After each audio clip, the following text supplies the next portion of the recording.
নমস্কার, রূপসা রান্নাঘরের নতুন একটা ভিডিওতে আপনাদের সবাইকে স্বাগত। আজকে আবারও চলে এসেছি নতুন একটা রেসিপি নিয়ে। আজকে দেখাবো নিরামিষ একটা দারুণ স্বাদের রেসিপি। এই যে কুমড়ো নিয়ে নিয়েছি, আর এই কুমড়োটা খুব মিষ্টি কুমড়ো। তো এই কুমড়োটাতে দেখাবো আজকে নিরামিষ একটা রান্না। চলুন তাহলে তাড়াতাড়ি দেখিয়ে দিই। আর আপনারা অবশ্যই করে পুরো ভিডিওটা দেখবেন, ভিডিওটা খুব সুন্দর। কুমড়োটাকে ছোট ছোট টুকরো করে প্রথমে কেটে নিচ্ছি এইভাবে।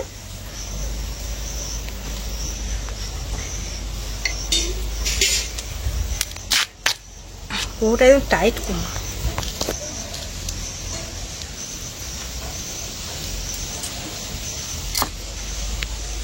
কুমড়োর সব খোসা পুরো পরিষ্কার করে ছাড়াবো না, একটু একটু খোসা রেখে দেবো।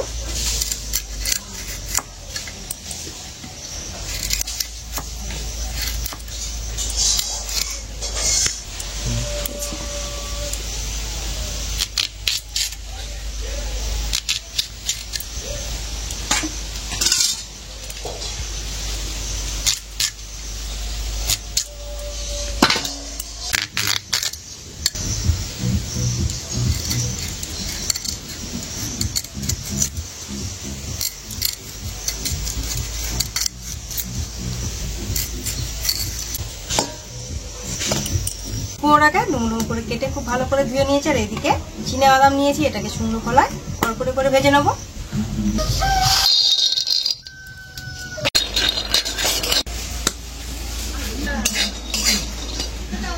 আমরা এখানে চিনে বাদাম 150 গ্রাম নিয়েছি, আর এটাকে একটু ভালো করে ভেজে নেব সময় দিয়ে।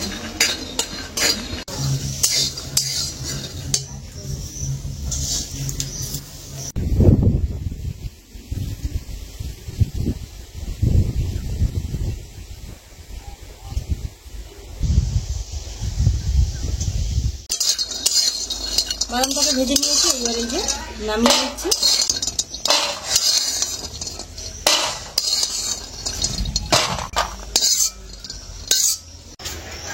রান্নাঘরের পাশে কারি পাতা একটা ছোট গাছ হয়েছে, তো এই গাছ থেকে একটু পাতা নিয়ে নেবো।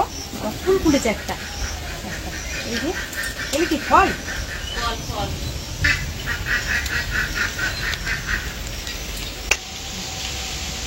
এই যে একটা কারি পাতা পেরে নিয়েছি, এবারে কড়াইতে তেল দিয়ে দেবো, দিয়ে কারি পাতাটা একটু ভেজে নেবো।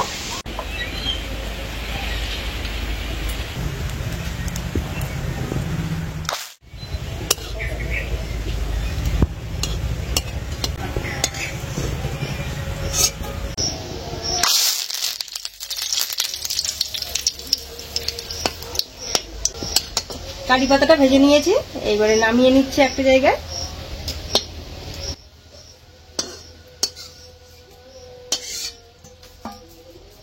এইবারে এই তেলের মধ্যে ফোড়নের জন্য দিয়ে দেবো শুকনো লঙ্কা, হাফ চামচ সরষে, হাফ চামচ মৌরি,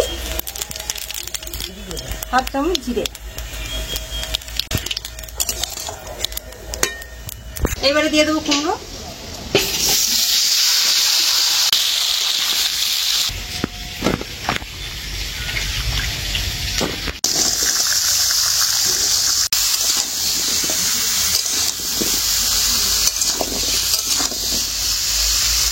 কুমড়োটা ফোড়নের সাথে খুব ভালো করে মিশিয়ে নিয়েছি। এইবারে দিয়ে দিচ্ছি 1 চামচ আদা বাটা, দিয়ে দেবো স্বাদ মতো নুন,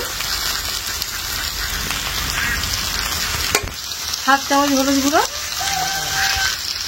হাফ চামচ লঙ্কার গুঁড়ো, হাফ চামচ ধনে, আর দিয়ে দেবো জিরে গুঁড়ো হাফ চামচ। এবারে সব কিছু খুব ভালো করে মিশিয়ে নেবো।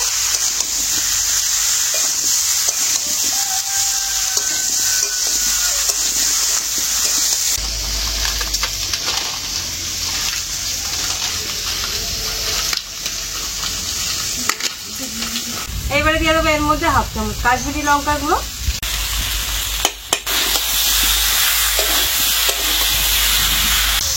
দিয়ে দেবো জল,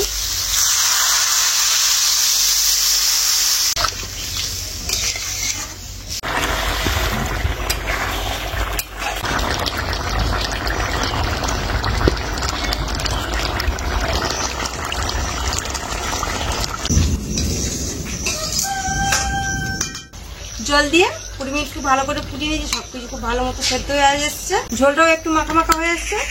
এইবার এর মধ্যে দিয়ে দেবো ফেটানো টক দই।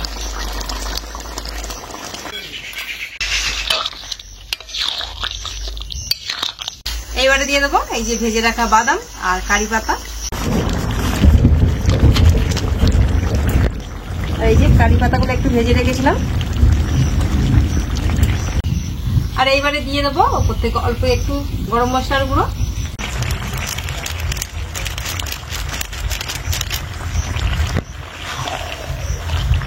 আর কিছু নয়, মাখা মাখা একদম হয়ে গেছে রান্নাটা আমাদের প্রায়। এইবারে নামিয়ে নেব।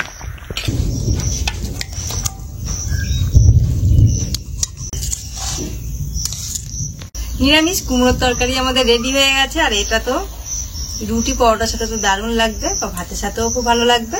আপনারা এইভাবে বানাবেন, খেয়ে দেখবেন কেমন লাগলো জানাবেন। আর ভিডিওটা ভালো লাগলে অবশ্যই লাইক সাবস্ক্রাইব করে দেবেন। আবার আসবো নতুন নতুন ভিডিও নিয়ে। ততক্ষণে টাটা।